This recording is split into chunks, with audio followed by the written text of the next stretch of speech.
your glory, send your power. We want to move until you do. We need your glory, we need your presence. Fill this place, have your way. Send your glory, send your power. We want to move until you do. We need your glory, we need your presence. Fill this place, have your way. We give our all to you. Have your way. We give our lives away. Have your way. We give our all to you. Have your way. We give our lives away. Have your way. Send your glory, send your power, send your power. We want to move, until you do, God. Until you do. Oh, we need you. Hello, everybody. Welcome. That was a song by young Miss Samueline Wilson. She is a Liberian musician. I want to welcome all of you today. We've been away for a minute. We've been off for a long time. We've missed all of you, but we're back. We're back in full swing. We were off for difficult schedules, and then Facebook, we got blocked by Facebook because, of course, we manage the GeesBeeCee page, and if somebody shares something that goes against Facebook, I become the one that suffer. So I couldn't go live for 29 days, but I'm out now, and I am so excited tonight about the conversation we're going to be having, and also about our guests. So I want to welcome you to this, to our podcast, the GeesBeeCee Women with Words show. As you can see, I'm here. Agatha is not here tonight. Eva is not, and neither is Michael Padmo. But I'm here. If I'm here, and I'm here with a very important person, this is the all-important platform. We only bring important people here because the platform is important. The fact that you're watching, you're also very important. So we want to say welcome. You see, tonight, and I try not to speak Kolokwa because that doctor coming. That doctor coming here, and I want to know Kolokwa tonight. I want to be speaking distinct English. You hear me, eh? But welcome, everybody. Welcome. Before I bring our guests on, I want to say Happy Mother's Day to all mothers. And when I say mothers, I don't just mean people who have had children. Any woman or even a man, anybody who does some mothering to a child or to people, I want to say Happy Mother's Day to you. I hope you celebrated well. I hope people celebrated you. And we also here at GeesBeeCee want to also celebrate you and say Happy Mother's Day. And that song by Samueline was dedicated to all of you mothers, as we celebrate Mother's Day. May is the month to celebrate mother. I found something to say if you're watching, because we have an important guest. I want to encourage you to please share the show. Share the show. I'm telling you this topic tonight. I heard this man speak somewhere, and I was sold. I was so sold. I knew him, but this was my first time having to be in a room with him. And you know me, If I go somewhere and I see somebody with expertise and they are Liberian and they're doing something good, and I think that others can benefit from it, this is something that I want to share. I want other people to share and hear the experience from what we're going to be talking with our guests. But I wanted to say I learned something today, that May is also the month for arthritis awareness. Some over 50-year-old, 60-year-old, 70-year-old, 80-year-old, at the time the arthritis, they boom. So be aware your bones then will get sick. You know, if you in Liberia, they'll say, my bones are cool. I don't know whether it's on ice or what it's on. But May is arthritis awareness month. May is also better sleep month, because I found that out today. The whole weekend I will sleep. I will get better sleep. May is the month for better sleep. So some of you who can't sleep, you're just up and down looking for what you're lost. May is the month that May is telling you, the month of May is telling you that your body deserves better sleep. So please, in this month of May, dedicate a day to just sleep. This weekend is my time. Saturday, Sunday, I will sleep like crazy woman. I want everybody to be aware. The other thing is, May is Mental Health Awareness Month. And it's important. Your mental health is important. There's just so many things going on out there. And because May is Mental Health Awareness, we may not be able to do it in May, but we have important psychiatrists, psychologists, counselors we've brought. We had Gorman here before. We had Delarue here before, and we also had Agatha's daughter was here before. We're looking forward to having a section where we have a team of counselors and therapists who can come and talk to us about our mental health. So we're looking for May is also, this one I'm guilty of. May is also National Walking Month. If you listen at Glendale and you don't like walking, May is National Walking Month. So please do yourself a favor, put it into your schedule, start walking. Even if, I can tell everyone, when they say, Glendale, do you walk? I say, yeah, walking. They play a walking, I can walk, but that's just an excuse. It's good for your heart. It's going to be good for you cardiac-wise. So walk a little, and I hope that this awareness, don't forget your bones with arthritis. Don't forget to get some rest, sleep. So it's important to take a break for your mental health and also walk a little. So those are the 4 things I wanted to highlight with you tonight. Before I bring our guest on, let me show you our guest tonight. It is Dr. Vaylah Clinton. B. I left out the B. They made a doctor. Doc, I'm sorry I left out a B. But this is our guest tonight. We will be talking about effective leadership styles. Tonight, we're also going to, in leadership, we're going to talk about communication, which is also key. So I want you to be, to interact with us. I will be checking the live feed for questions. I want us to benefit from his expertise tonight. So let me bring my guest on tonight. Welcome, Doc. Good evening. Hello. Welcome to our platform. On this platform, everyone who comes here is important. The guests who's watching, they are important. Myself here, I'm important. So only important people come here. So glad to be a part of the number. It's a privilege to have you. Like I was saying to the guests, and I tell you, I really, and let me just give full disclosure, Dr. Clinton was our guest at the recent University of Liberia inauguration of President Fatima Greaves Kwekwe, and he spoke there, and some of the things that he said, it was so practical and lasting that I wanted to be able to have an opportunity one-on-one to talk to him so that we all can learn from his expertise. So we have you tonight. Tell us a little bit before we start. Just tell us a little bit about those who are watching, who don't know you. Who is Dr. Clinton?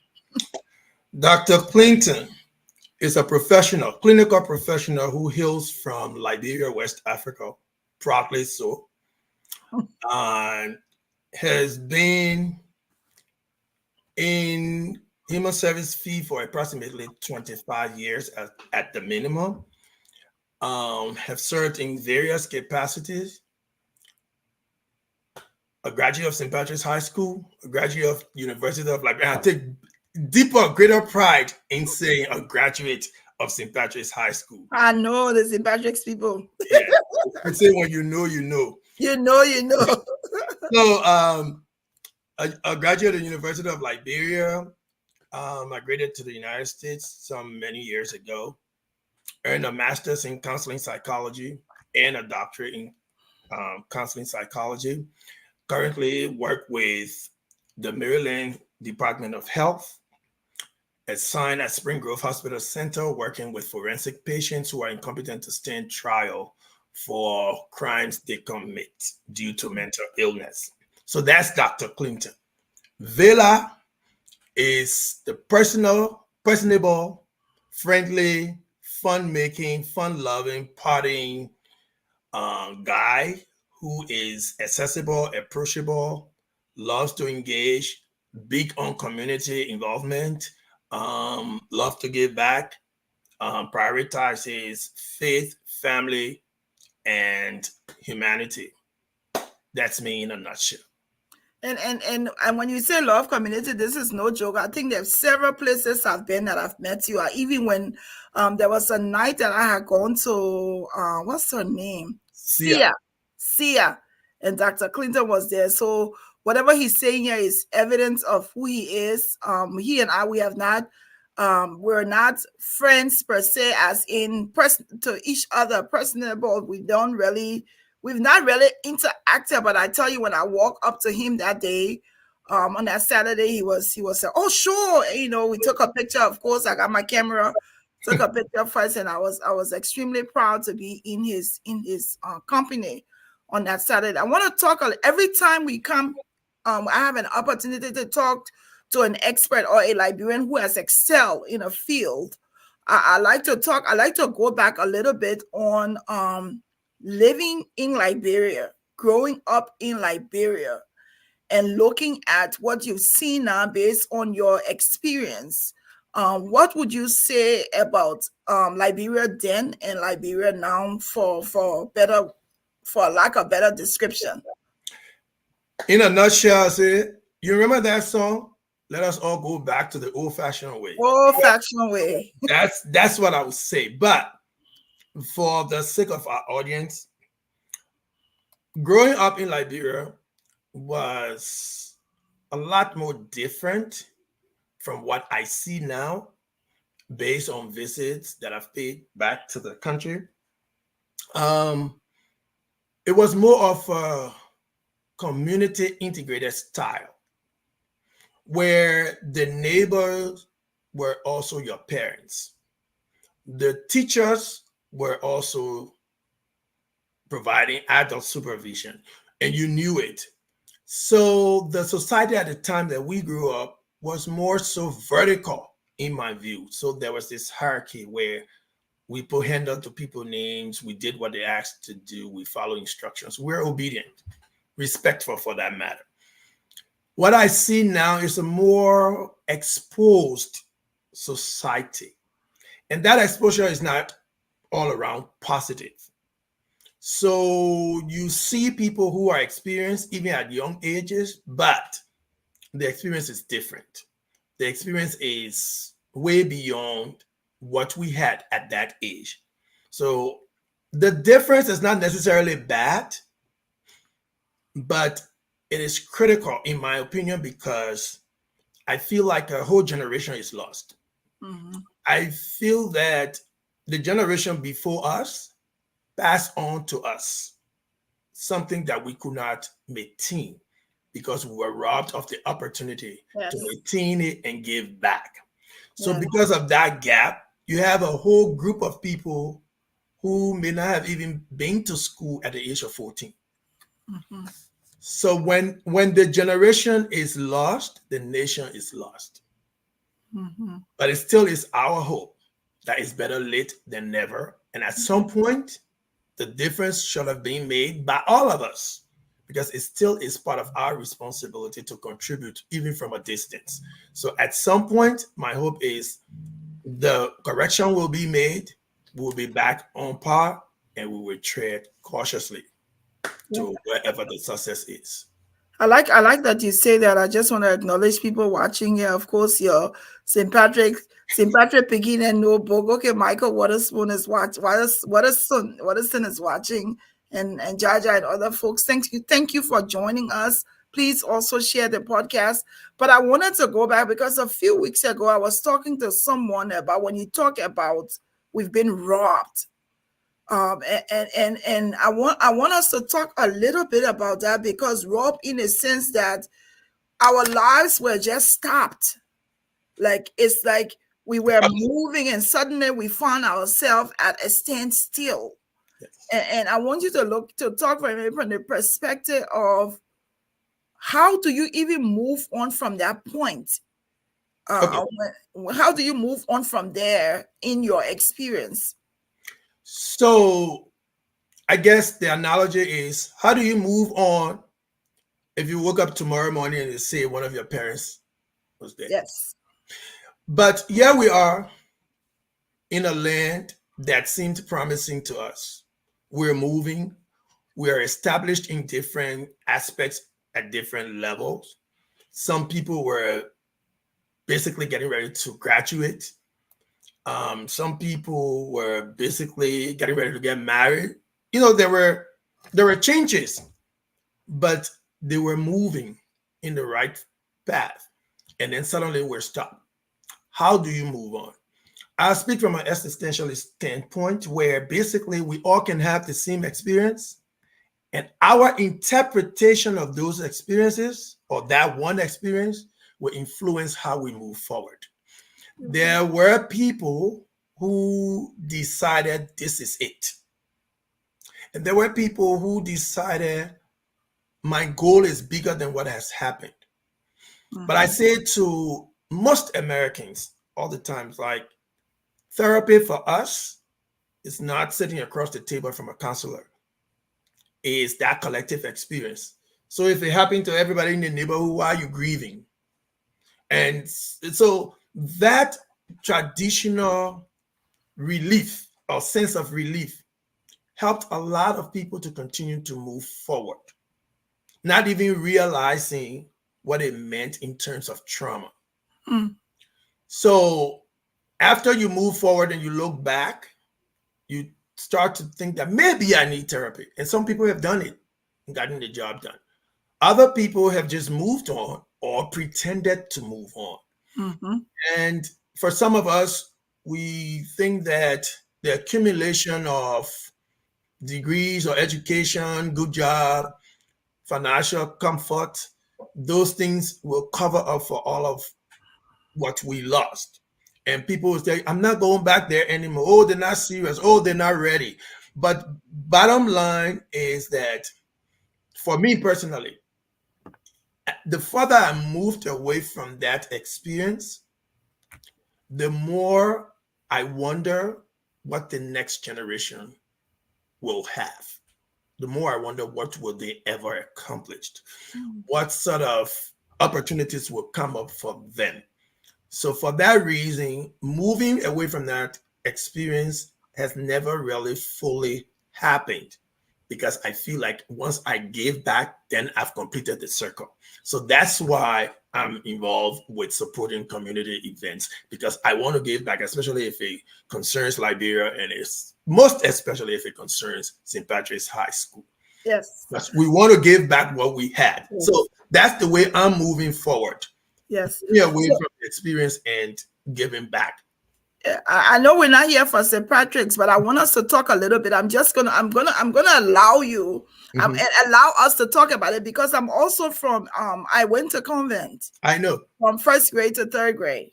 And I really have not been I intend to be at the reunion next weekend, because I've been involved with Cottington, with LU.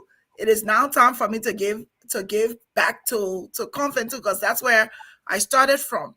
But I want us to talk about when it's important to see that the St. Patrick's crew, the St. Patrick's people did not stop their legacy. Mm-hmm. And so this is when you talk about you have to be able to move on. I want you to talk about what it means to you all now to have lost the memory of the old building, the old things you all have, but now you're looking forward to something brilliant, something new, something beautiful that's being done. That is a true testament that we did not lose the memory. Yes. We may have lost the physical aspects of things. While we cherish that, we're able to promote it on another level that we are so fully vested in that basically we feel like it is our production. Yes. What we had on Capitol Hill was basically what was provided for us.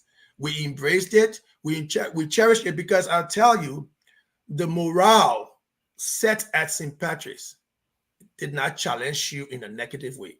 More so encouraged you to hold it so high a price that you could not risk. I tell you, and I'm not going to go into the story, but my classmates know the story. Mm-hmm. I came that close to expulsion and I fainted. I could not afford not to graduate from that school. Wow. So that fainting earned me a spot in the proper number of graduates of Beautiful. High School. So I can tell you how much it meant to me, and it still means to me. Yes, amazing. And to all of the St. Patrick's people, everybody from St. Patrick's, we're so proud of you all. I mean, it's like you all can raise money just that water. Let me go into small colloquy. You can raise money just that rainwater dropping. But it's amazing of what you all have done to be able to give back to Liberia. Now, let's go into our topic. What is leadership? What is leadership for you? Leadership. So let's talk about leadership. Leadership is a word, right? Yes. So basically, I see leadership as a word, but I see it more as a combination of two words. One is leader and the other is ship. Ship basically is from Old English. If you're looking at ship as a suffix, not as a vessel, as a suffix. So back in Old English, you would spell ship as S-C-I-P or S-C-I-P-E. Modern English says SC can be pronounced as SH. So when you attach the suffix ship to any noun, it still is a noun. But if you attach it, rarely that is done, but you attach it to an adjective, that adjective becomes a noun. So if you said my fellow classmates, that's the adjective. But if you say fellowship, that's the noun. So leadership to me is basically an act more so than a position or a person. It is an act of using non-coercive influence to encourage other people to establish goals, to achieve those goals, to work towards shared values, to work towards common goals. And while you're working towards it, people are fully invested in the process so that they invest knowing that the productivity is not for individual aggrandizement. It's more so for the overall productivity of that particular organization, that particular group, that particular team. And I hate to keep using St. Patrick's, but I don't have a better example. That's okay. You know, as you just spoke minutes ago, you're very proud of the effort we've made, but no one person is taking credit for that because we all have relentlessly contributed to that initiative, and we are all proud of what we've done. And it's not because we have a leader. It's more so because we have a leadership. And that leadership has done everything to inspire others, including me. They have used, like you're saying, our expertise, our experiences, our voices to get the message across. But the impact is basically when they present the vision. We don't want the legacy to die. Yes. We want to give back. And we're going to start it this way. Yes. And once we start it this way, it's not going to be like everybody's coming from 7th to 12th grade. We're going to have one class, 7th grade, throughout the whole school for 1 year. And then we'll recruit more for 7th grade the next year, and that group goes to 8th grade. So just to explain that vision that you will gradually work your way to the top is enough to convince us who are investing in that process. Yeah, I know you said you talk about leadership as having or non-coercive influence. Yes. Now there are some leadership Mhm. that do have the tendency to have some form of coercion. Yes. What would you describe that as, that being a good form of leadership? I don't think any one leadership style is absolutely bad or absolutely good. What works for you is what you're going to pull, but you have to be mindful. Coercion is a crime, right? Yes. So when I speak of non-coercive, I'm speaking more so of the lead by example, the natural tendency to do things with integrity, so much so that it impresses others to give their best foot forward, more so than, oh, be my vice president. We can get this thing done. I don't want to work with this person because of that reason. But if you be my vice president, what will happen is you will get the exposure. I will make sure I send you to conferences. I'll make sure that, to me, is going to last as long as you can sustain what is promised. But if you can impress enough to conviction, people stay on board in a committed fashion to exhaustion. So basically, they'll finish the work they started. Okay. Great. I'm glad you made a point. I was thinking about a question and not even remembering that it is a crime to It is. force people to do such. So let's look at leaders, and let me hear your definition of who is a leader. Some people say leaders are born, leaders are made, leaders just up and went. Yeah.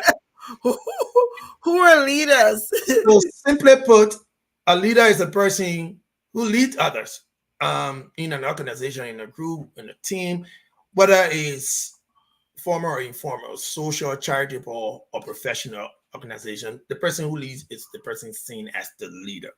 However, let's put some things into perspective. Let's go back into history. So in the 19th century, there was basically the great man theory, which is what you're alluding to, that leaders are born. Yes. So we're talking about people like Martin Luther King or Mahatma Gandhi. Those people were basically, they did it. So they didn't have to learn it. They had the skill. It was inherent. It was innate. And then after and there are many theories to that. I'll try to focus on minimum 3 just to help us get to that place. So the great man theory told us leaders are born and not made.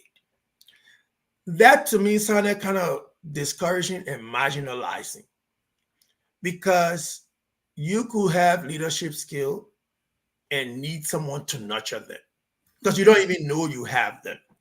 So if you were left to just stay away from it because you didn't have the courage enough to demonstrate those leadership skills, basically you're done. And then came the trait theory. And that theory kind of challenged a little bit and said that leaders can be born or made. So basically, what were they saying? You can combine your natural skills with the acquired skills and make better leader. But they were working more so to talk about the mental, the social, the psychological, all of those aspects of the person. By 1950, they could not produce a consistent list of what makes up a leader. So that theory died, went away. Then came the behavior theory, which is my big one. So that behavior theory basically said leaders are largely made more so than born. And that theory became the primary focus till this day. Research across the board has shown that that is the primary focus in any management training, schooling, whatever you go to do. They'll tell you about behavior. Behavior is primary to most of our interactions, our interpersonal relationships, our professional relationships, our employment, our casual connections, everything. Like you say, you've seen me. We've never had any personal conversation, but we at least greeted, we exchanged greetings. Yes. We go back to know that, oh, you've been to convent, so I know convent girls who know Glendon. Glendon know cathedral students who know me. Yes. So we have interacted in some way, somehow, but it has been respectful. So one of the things that I see with the whole idea of leadership style is the bedrock of the combination of behavior, professional, acquired skills, natural skills. Those things come together to form a conglomeration of how leadership will manifest itself in an organization. So that's my thought on leadership. So in your experience, and I don't want to narrow it down to Liberians. I'm trying not to, but I want us to talk a little bit about positive, and because there are some negative leadership styles or Yes. leaders who are negative and they're positive. I want us to see how we can talk about those two. And then I also want you to tell us a little bit. Mhm. I want to bring it home. Tell us Okay. a little bit about Liberians that you've worked with and the style of leadership you think that we fall in the category of. Okay. Okay, so we're not narrowing it to Liberians. So let's deal with part one. Yes. And part one is basically you want to hear about leadership styles. Yes. And then how Liberians that I've worked with, I'm not sure I've worked with a lot, but I'll speak to my general knowledge. We can talk about St. Patrick's. Oh yeah. The leadership there was effective. So we will get to that. But so when we talk about leadership or leadership styles, they come in variations. We have what I would like to put at the top of the list: charismatic leadership style. Those people or that leadership style encourages people, inspires people, basically just by doing what they do naturally. They are charming. And sometimes it's the mindset of the person who is part of their leadership, because some people use the charm for negative reasons. Uh-huh. Yes. And then other people will use it for promotion. Yes. So in talking about leadership, the trend for me is basically, as a charismatic person, you're getting things done by inspiring and impressing people with conviction. Mm-hmm. So people are saying, if Glenda can do it, I can do it. Mm-hmm. She makes it look effortless. Mm-hmm. So those are the people who make it look easy for you. Then we have bureaucratic, which is basically we're going by the book. It's by the policy. You should be at work at 8. And that's it. And that's it. So there's no room for flexibility. So you come to work at 8 and a project is due and you're working on a project. And you basically not allow to do anything but have it done because the board meeting is May 25th. We need it by May 24th. Mm-hmm. Hell or high water, we need it by May 24th. So when you don't allow for me as an individual and I'm working 8 to 4, I shut down at 4. I follow the policy. Because what happens here is you are producing, members are contributing, but there's no flexibility. So if your ideas, if your approach is not in alliance with the policy, they're all rejected. Mm-hmm. It has to be by the book. I always go to the example where you go and you say, I need to check, and they say, oh, the screen is closed. But this plane is not leaving until after the next 15 minutes. And you tell me about policy. I had to go through everything to get here. It's not your fault that I'm not here at the time I'm not here, but I'm asking you because we still have time, but you have been on policy. Then we have autocratic, where there's no consultation. There is no input from anyone else. The leadership dictates everything. But that produces what I would call retrogressive results. You go nowhere because people become disgruntled. People don't want to participate. They wait for you to get it done. And sometimes you become overwhelming. And for that, you don't get the productivity at the level you want it. Then we have democratic, where there's consultation, there's inclusion, there's input from everyone, where everyone feels valued. So people are coming in and they're making contributions because they are consulted. You have a platform and you say, I'll use my platform to bring in Liberians with expertise. Liberians, I like to call it experience, because I personally don't feel like anybody is an expert on anything, because evolution is a process. Change is the only thing that's constant. True. So to remain an expert, you have to have worked in the future and now reversing. So I like to say, anybody with the experience, I agree, come to the platform and make a contribution to the conversation. So at the end of the day, you have people willing to participate. I always say to people, knowledge and skill are not the only factors you need to get productivity. People have to be willing. People have to be willing. I can have all the knowledge, I can have all the skills, and say, I'm not coming on your show. Yes. I don't want to work in this field. I'm not doing this, and I'm not contributing. So everything I have is with me. Nobody else benefits from it. At the end of the day, that is a more productive leadership style.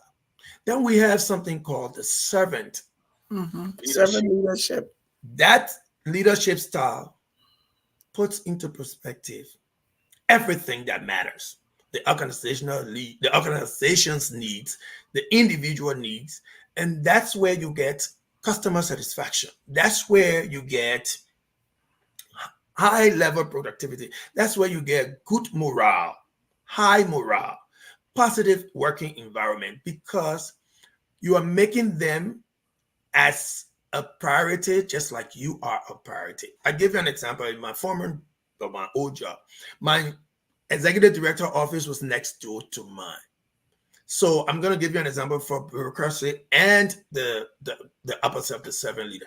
Yeah. If she had something to tell me, she walked by my office door, went to my immediate supervisor, and told my immediate supervisor what she needed to tell me. And so my immediate supervisor will call me on the phone maybe 5 minutes later and give me the instructions or the directives. And I don't mind. I go to my immediate supervisor and we do it. But I also had nothing to say or do to with her, that executive director. So much so that when she was leaving, they asked people to speak. I said, I don't want to speak. I don't have anything to say. My mother raised me well and right enough to know that if you don't have anything good to say, you shut don't up. say anything. So I passed on that opportunity, but that's how. But servant leaders keep people intact. Servant leaders make the environment conducive enough where if I came into work in the morning, I can just tell that Glenda is not in the mood. And I'm going to start the morning meeting and I say, I don't think Glenda is in the right space right now, so let's start a meeting with her. That is not gossip. That is me advocating for Glenda. That's what the servant leadership style produces, in contrary to something like the autocratic. And then we have the laissez-faire, where it's a free-for-all environment. You do as you like. The only advantage with that style is that if your subordinates or your members are self-motivated and they're skillful and willing, you will get productivity. If they're not, you get nothing, because it's laissez-faire. Everybody comes and does what he or she wants to do. Yes, because there's no structure, there's no supervision. So at the end of the day, your best bet, talking about leadership in general, the guy Fred Fiedler, he basically said none is way more negative or way more positive. But if you can incorporate, all he's saying is you have to match people leadership skill and style with the situation. And if you can do that, then that's where the effectiveness is required. If you can do that right, the people will. In some areas, you need people with autocratic leadership style. Yes. Because that's where the people get it. Now, talking about, I just gave an example of somebody that I work with. Now, bringing it back home. I always joke my colleague, today I will be working at the Ministry of Finance because I told her in Liberia, you go for lunch, you don't have to come back. You take pay once a month. Yes. And that's at the end of the month. So all you got to do is show up in the morning, do what you do. And if you go for lunch and it's not conducive for you to come back, you don't come back. But the thing is, they hold you responsible and they hold you accountable without laying the ground rules for you to follow. Yes. Yes. Working with Liberians. I lived in Minnesota once and I had to interview somebody for a job. She literally showed up for the job and asked me if her boyfriend could sit through the interview. And I'm thinking in my mind, you already lost the opportunity. Yes. But then because of bureaucracy and professionalism, I had to exhaust that process to her benefit, but to my disadvantage. Mm-hmm. So, and don't get me wrong, because I know professional, decent, hard-working Liberians who are great with work ethics. Some of them my personal friends, some of them professional colleagues, some of them I've worked with in the other organizations. And at the end of the day, those people do what they do passionately. So much so that sometimes I feel jealous and I say, how come I don't know how to do it like this guy?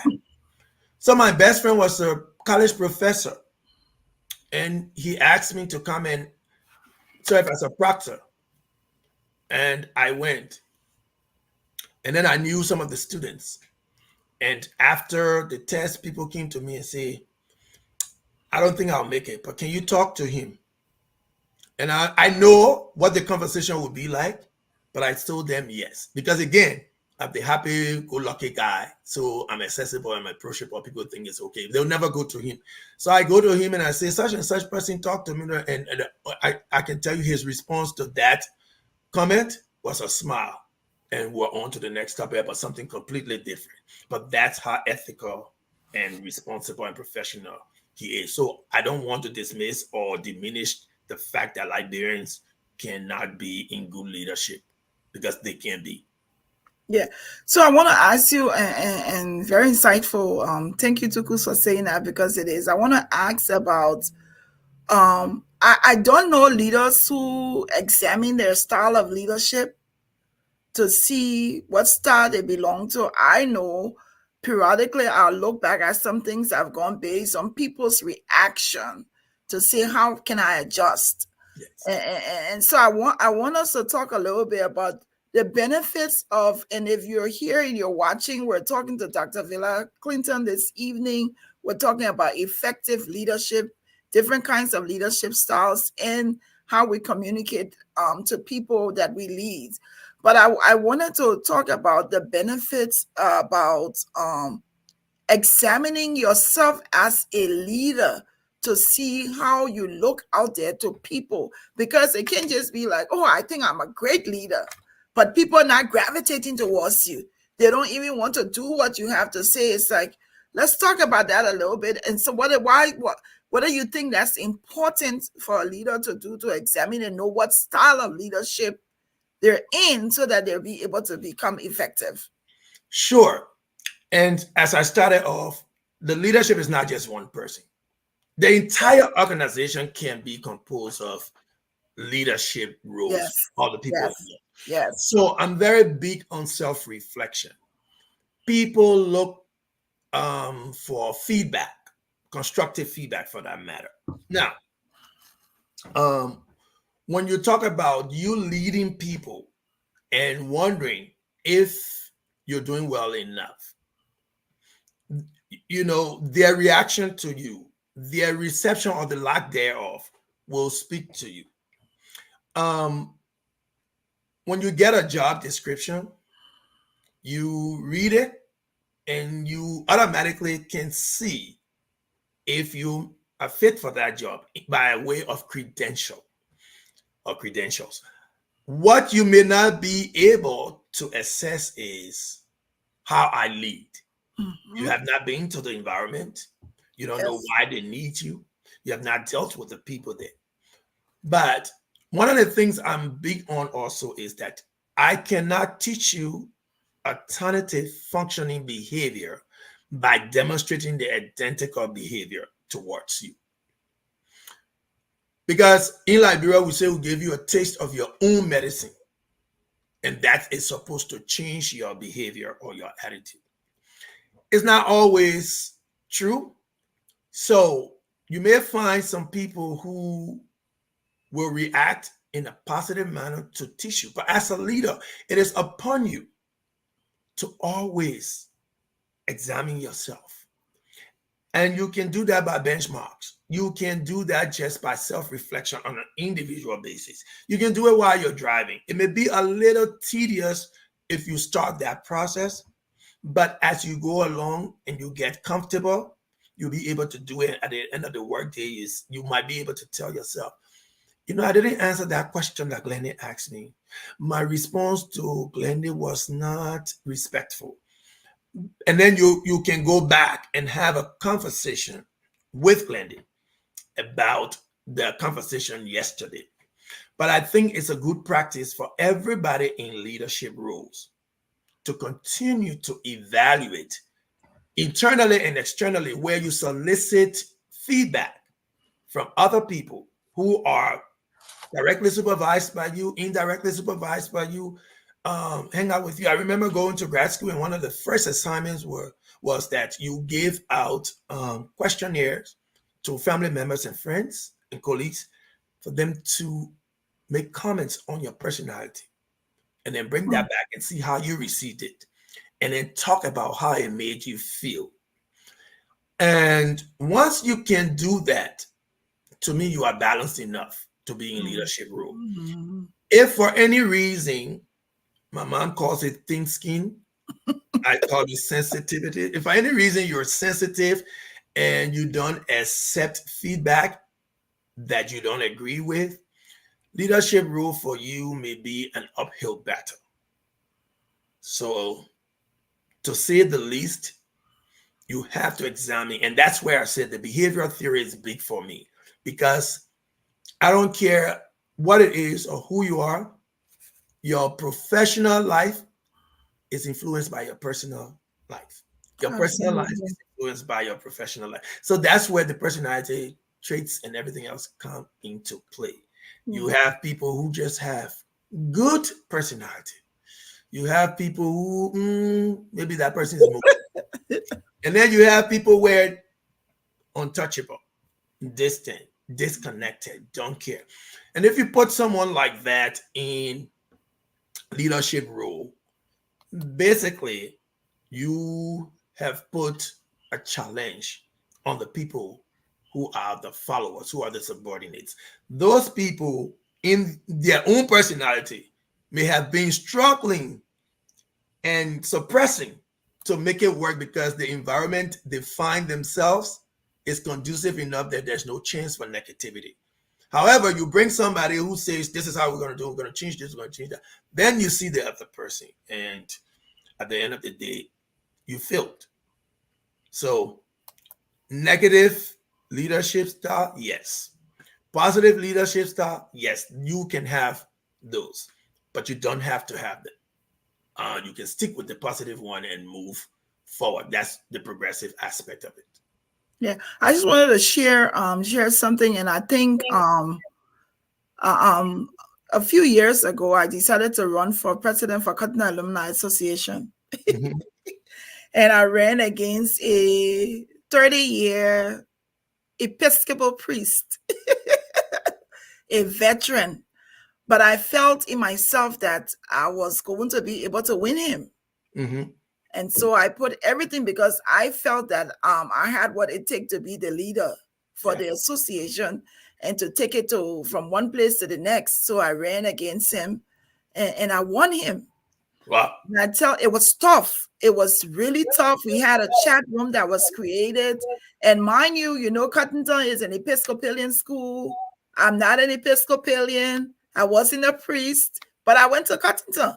So I didn't think about any of the odds that were against me to run. And not only that, I was a woman coming to lead this association. And I ran because I have friends with me who were supporting me, believed in me, and they put up and say, we got this. But when you talk about thin skin, it was difficult for me because I've never faced criticisms like I did during the time of the campaigning and up to the elections, that people were asking me, who are you? Where are you from? What's your experience? Are you married? What kind of children you have? But I'm saying this to say that they were very negative to some degree. At the time, I felt that I even cried on some of the occasions. But after I became president, Dr. Clinton, I made it my business to connect with each of those people that had the worst criticisms about me, to befriend them and ask them, what is it about me that you don't like, and how can I make this better? And now I tell you today, from back then, those people continue to follow me. I remind them of how they challenged me as a leader, but I took that negative and turned it into positive because I wanted them to get to the place where they will be comfortable with my inexperience and say, oh, she got this. And I'm saying this to say, as leaders, we have to be at a place sometimes to be submissive, to hear what people are saying, because it's not always going to be positive. So I want you to talk about, how do we react? How would you suggest that we react to people, and how their reactions will help us to build on the positives or negatives as a leader? Well, basically, let me commend you on your approach. Let me commend you on your courage to take on a 30-year veteran of the organization. I did. And then let me congratulate you for winning, not necessarily for winning him. But I think what happened there is that those in leadership took their responsibility to establish the social landscape very seriously. Yes. They did it enough for you to feel confident. Yes. To say, I'll take the risk. I don't care.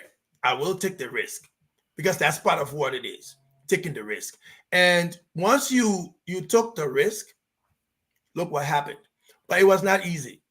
Now, how do you react? How can I even articulate anybody's reaction better than what you just did? You went for it. You stood or withstood the struggle. You cried at times, but that comes with the territory. Politics not for children. I tell you. So you withstood that, and you got to the end victorious. But that was not your end. Now, what happens in leadership, some of the times, we see leadership as a title, as an assigned position. Yes. So the goal is to get it, and it adds to your resume. And then you walk around feeling big about yourself because I was the director general. But what did you do? What legacy did you leave? How can your tenure continue to foster the organization to the next level?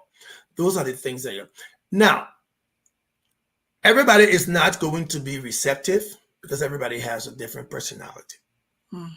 And the one thing I say to anybody, if you are going to be a part of leadership, start to examine your interpersonal relationships. How are those playing out for you? How are your friends relating to you? How are you able to make it easier for people to relate to you. What did you do? You went back. It was over. You didn't need them. You could have dismissed them. Yes. Right? Yes, you could have dismissed them. But like Obama said, for those of you who didn't vote for me, I will be your president too. Yes. So Yes. at that point, you were reaching out, you were pleading, and you were saying, let's work together.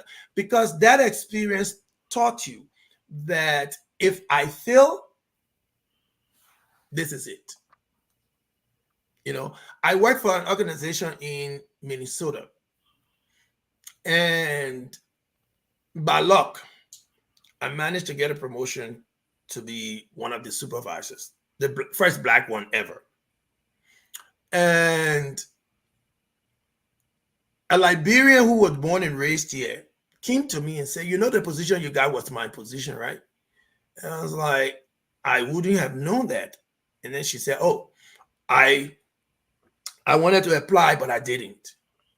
So I'm thinking to myself, but this particular Liberian was very hard on me. And she was hard to the point where I had to go talk to the overall boss and say she's making the work distasteful. And I want to be professional. So we had a conversation, and then she backed up a little bit. And then later on she came. And then eventually down the road, she called me and she had a personal conversation with me. Did you go to school here? No. Where did you go to school? In Liberia.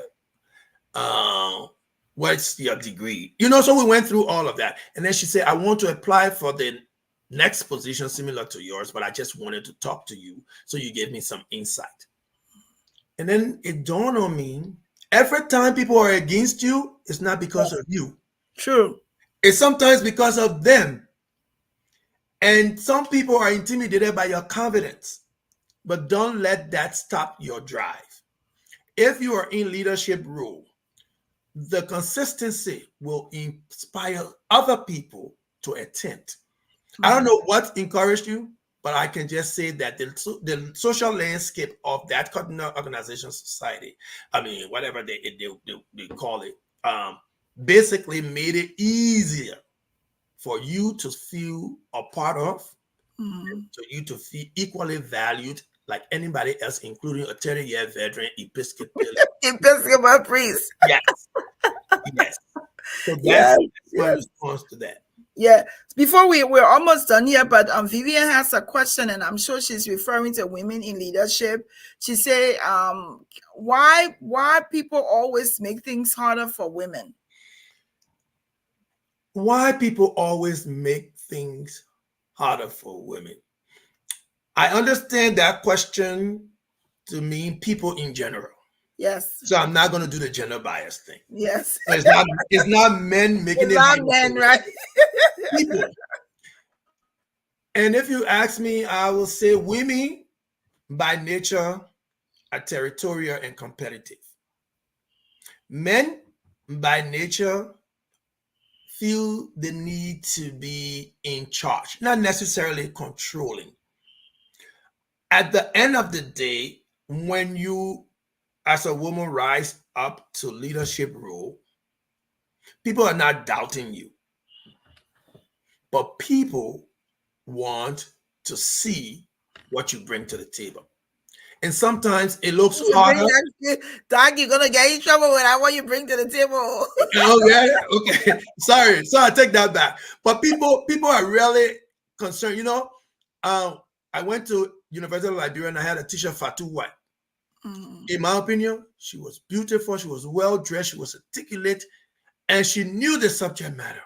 So every time I went to her class, I would just sit there and I would absorb the thing, because I'm just sitting there and say, well, I like my woman learn book.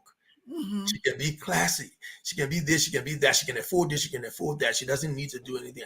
But I think we're back to the question where, you know, things get harder for women. I just think it's something that I will attribute to the centuries before us in terms of tradition. Society. Yes. And society, as much as society has evolved and the feminist movement has gained grounds to the point where we have had women president, we got women in politics, all those things are happening now. It just by virtue of the tradition that women were originally or initially in the back, it's going to make it harder. But if you ask me, it's a lot easier now than it was. So Vivian, sometimes when you get to the top, it's because you made it there by your sweat, not by somebody pushing you there because you had a personal relationship with the person. At that point, all sorts of reasons will be responsible for us making it harder on you. Yes. You know, because there are people who feel like, in terms of seniority, why Vivian got the position? In terms of productivity, why Vivian got a position? So all of those factors will come into play. But bottom line, I want to encourage you to steer the course, because even as it gets harder, you got to push harder. Your commitment to the cause will make it less harder. It'll make it easier. And the other people now will start coming to you. So again, when people are against you, it's not always because of you. Sometimes it's because of their own issues. Yes. So this takes us into our point, and I see Michael has a question that leads us directly into our next question. Is leadership the same as management? And Michael's question, and why we ask you that question, is leadership the same as management? Michael's question is, share the differences you see between being a leader versus being a manager. Leader. We have established thus far, yes, what leadership is and what leader is. So the leader is the person. Leadership is a concept. It's an act. Okay. And so at the end of the day, there is a difference. Leaders will inspire people. Managers will manage people. Managers operate in the here and now. I need a report before 12 midnight because I've got to go to the board meeting 7:30 tomorrow morning. Leaders are inspiring you to keep at it, to be self-motivated, to work at it. They look for the future, right? They're not in the here and now. They look for the future. Leaders are there to create a vision and make that vision a shared vision. Whereas the managers are there to create a plan. So tell me how you intend to execute A, B, C, and D because sales are low. What is your plan to increase sales by the end of the next quarter? That's not the leader focus. The leader's focus is, how can we help you do what you need to do to lead your team to success? And that is ongoing. Management is not always ongoing. It's basically at intervals and as needed. So your managers come to work in the morning, they call the meeting, they hold the meeting, you discuss the things at hand and you leave. Your leaders check in with you. They are concerned about what is necessary. They see change, they develop change, they promote change, whereas your manager will manage change. So if you take a typical example, the computer where I can't catch up with. So when they change the system in the hospital or in any professional organization, what happens? They bring in people from outside to train you. You gotta know it because we're moving on. The leaders are training eternally. They're leading by example. They're not telling you what to do. They're showing you how to do it. Managers are telling you what to do. Managers are paying for you to go to training and expect you to come back ready to implement everything you learned. Whereas the leaders are basically focusing on, first and foremost, your well-being.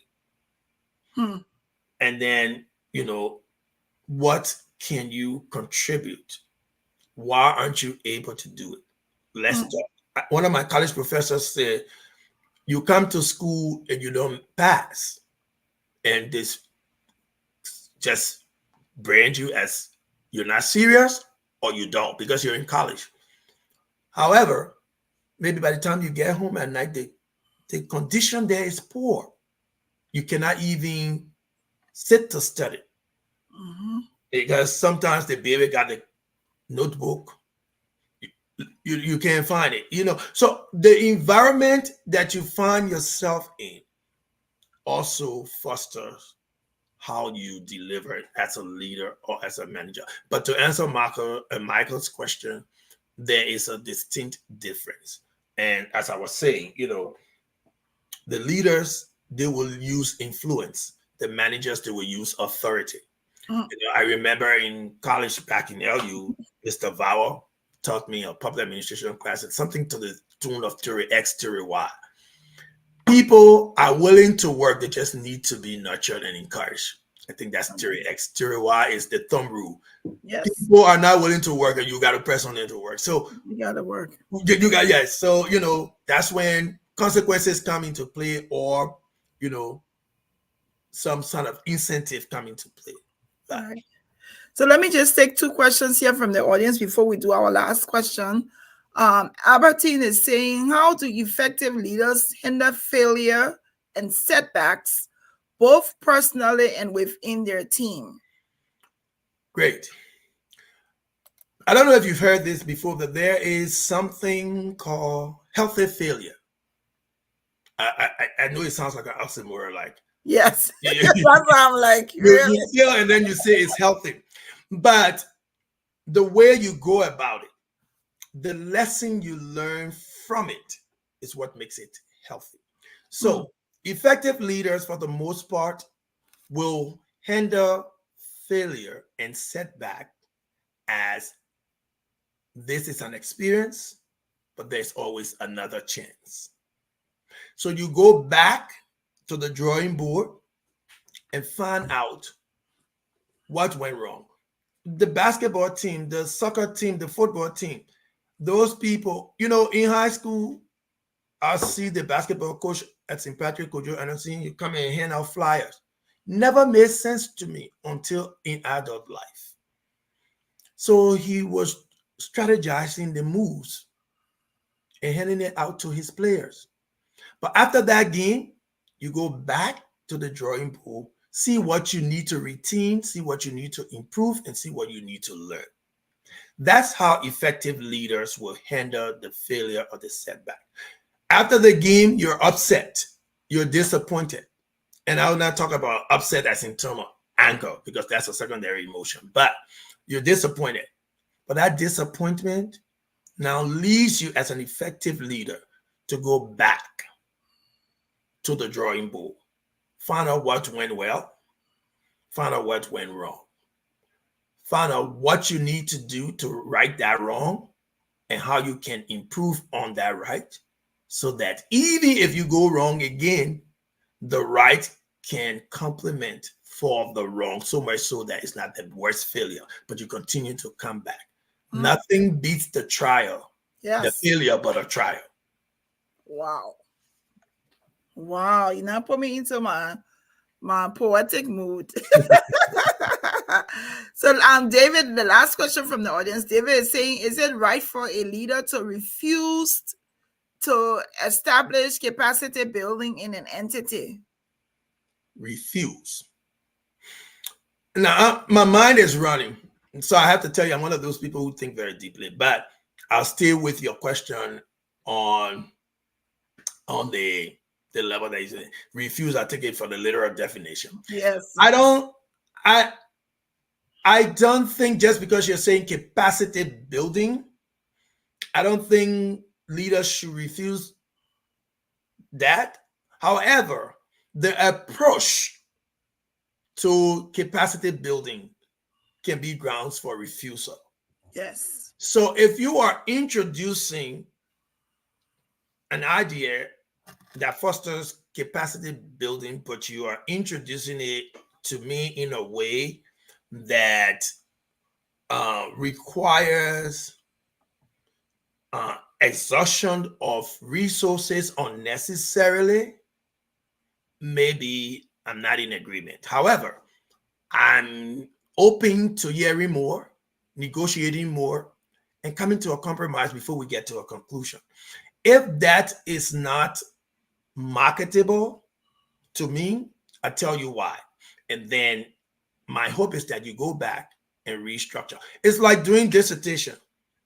You write maybe 20 times before you get them to approve the proposal even. Yes, because they're asking you, how is this topic going to contribute to the existing body of knowledge? And if you can't answer that question, you got to go back. And so the direct answer to your question is no. But to push you a little further, if for any reason the introduction of the approach that you're suggesting or proposing doesn't add up, then I have to say sometimes it's necessary to refuse the capacity building or re-strategizing. Thank you. Thank you so much. Last question. All of leadership and management, they're not just going to exist in a vacuum. No. Effective leadership also boils down to communication. Great. So how does communication influence leadership? Communication is the core of any leadership. And not just communication, but effective communication. Now, when you communicate, there's a sender, there's a receiver. But again, you have to be able to make sure that you express your full thought and that the receiver understands your full thought in that expression. But it's deeper than that. It's deeper than that. So at the end of everything, you have to be able to understand people's communication styles and understand first your own communication style. But then beyond that, you also have to, in an organization, there has to be an established standard by way of which you disseminate information. And where I work, they say to you, check your email throughout the day, because they feel like that's the way the communication is going to get out, because the workforce is large, it's huge. But then I'm not very computer literate, so I'm not a guy who is fond of just checking email. It's not fun of it, but I'm held accountable to that, so I'm challenged to do that. Now, you have some organizations where the communication will get out by way of rumors. Yes. Yeah, wrong. Off the back, wrong. Now, you have people, I was just telling you about my former boss, but you have people who are assertive communicators. You have people who communication style is just passive. And then you have people who are passive aggressive, and then you have people who are aggressive. If you understand your own communication style, it will impact how you lead. But again, we talked about being receptive to feedback. And so you can always self-reflect, you can always examine, and you can always make adjustment in your style so that it meets the majority.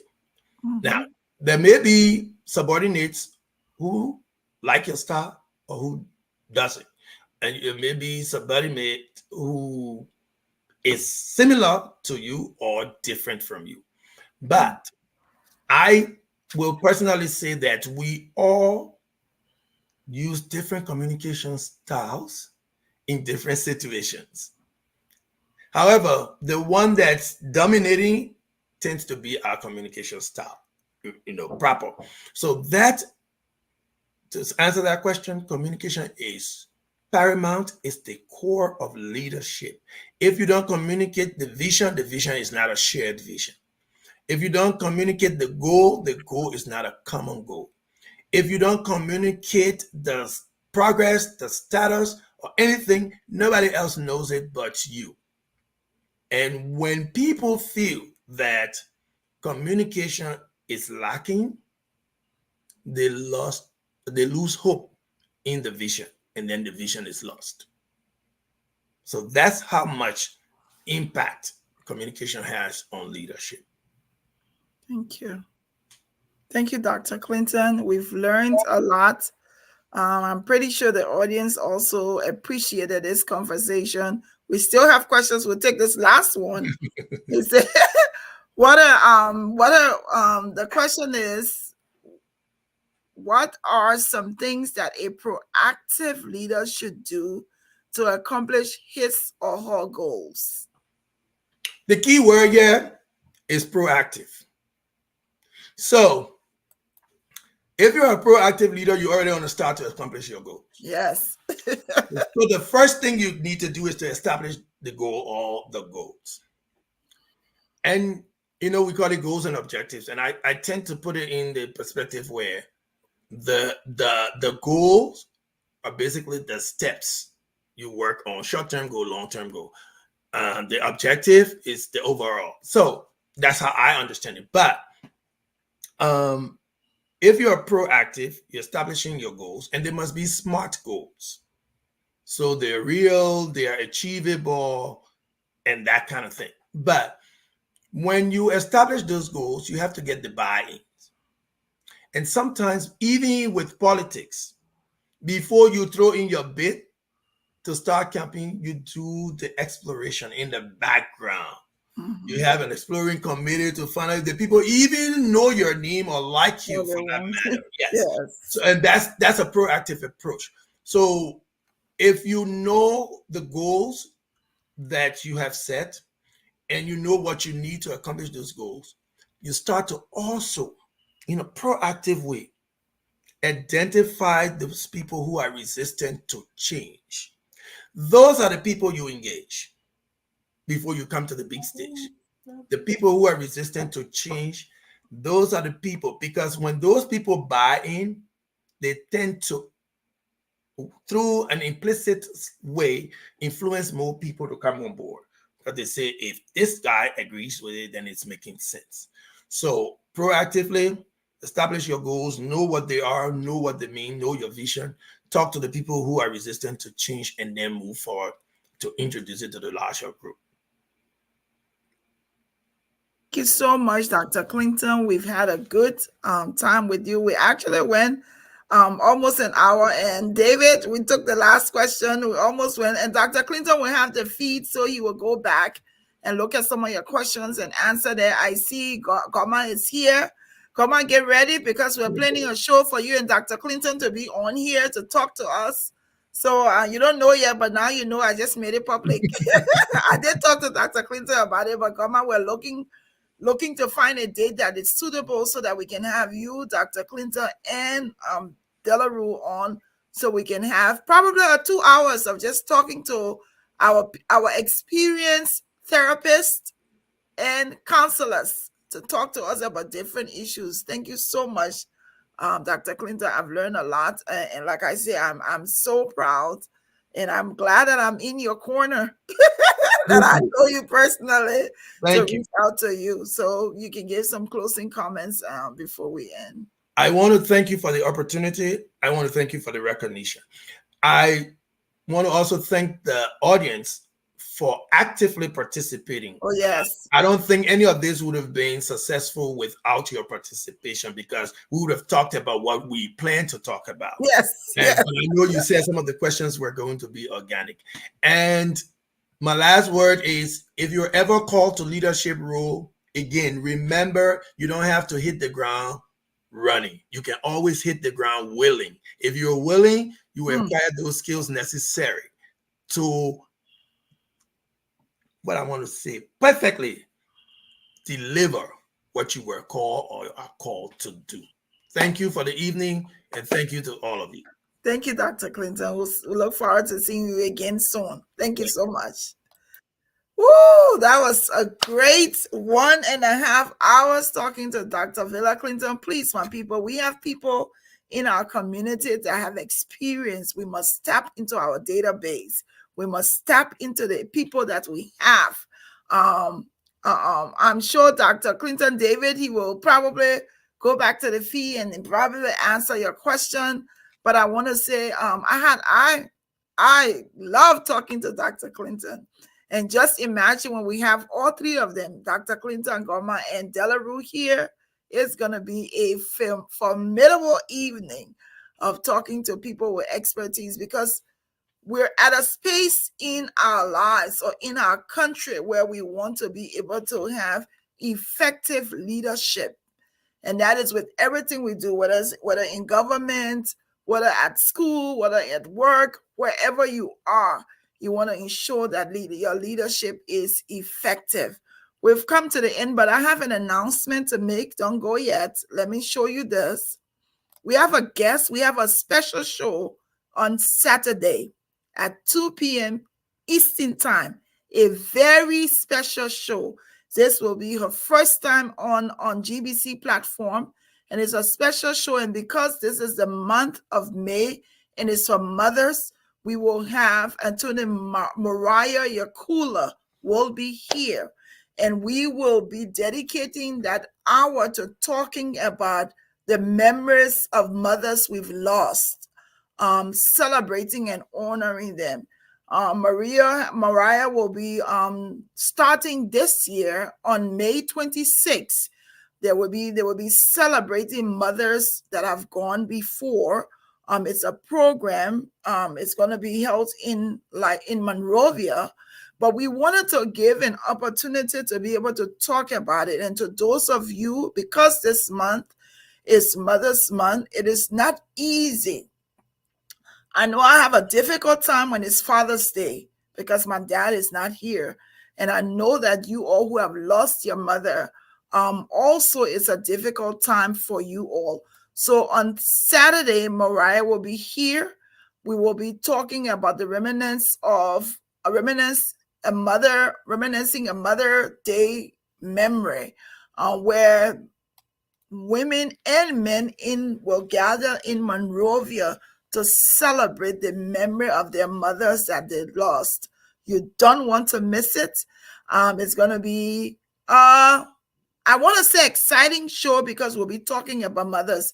If you're out there and you've lost your mother, I want you to watch that show. We don't always want to miss our parents that have gone in a sad way. We want to celebrate their legacy. So the show on Saturday, we'll be talking to Mariah about this thing that she stumbled upon, why she felt the need to do this program, why people should attend. And we're also going to hear from her whether this is something that's going to continue and what is it that they're going to help do.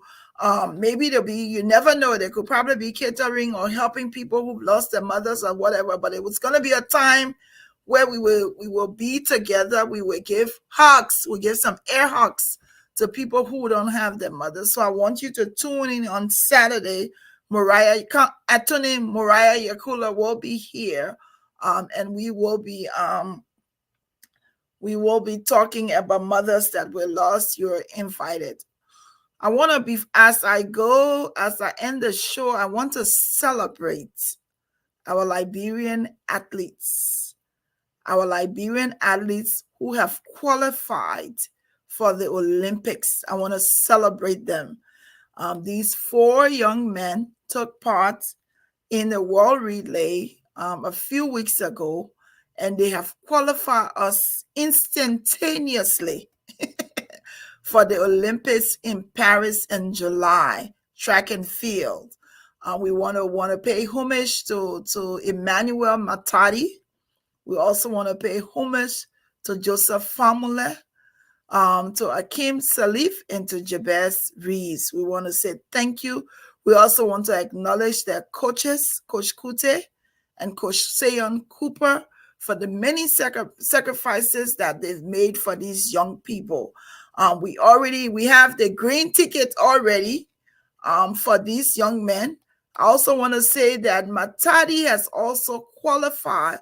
I believe he will be running in the 100 meters. I believe he's qualified for that. So he has another ticket. Liberia is doing this thing. Matadi has qualified us for the Olympics. And lastly, Joseph Famule. Look at this kid. He has qualified us for the Olympics in track and field. So they're just waiting right now. They have their tickets. The deal is signed. There is nothing that can stop Liberia from being in the Olympics. We've already qualified to be in the 4x100 relay, in the 100 meters, and in the 200 meters. I want to say congratulations to Team Liberia. Our young women were not able to qualify, but they still have an opportunity to be the fastest relay team. There's a competition that's coming up soon in June. They will be going to Cameroon. Listen, folks, anything Liberia, you must support. Think Liberia, breathe Liberia, live Liberia, support Liberia. Success can only be gotten. You can only get success if you are supportive. So congratulations to Team Liberia. They already have sealed the deal. They're sitting pretty, waiting to go to France in July for the Olympics. The track and field time is August 7 and 8. I will be there. And that's something we're talking about. Then, folks, thank you for watching.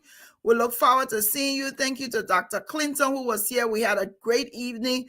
Like I said, if you're out there and you want to come on this platform, you want us to talk to you, if you have a burning topic that you want us to find someone who has experience about to talk about it, send the information to me. We will make it happen. We're on here going forward. We were here. We took a break. We're back now. We're on every Thursday at 7 p.m. Unless the schedule does not permit, we will always be right here talking to you. Until Saturday, for our special show with Mariah Yakula, we will see you. We're going to take you home with this special music to our mothers from Samuel and Wilson. Good night, everybody.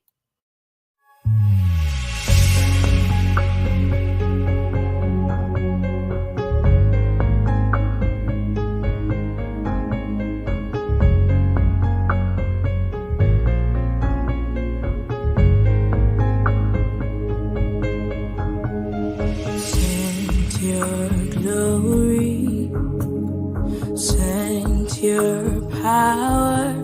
We want to move until you do.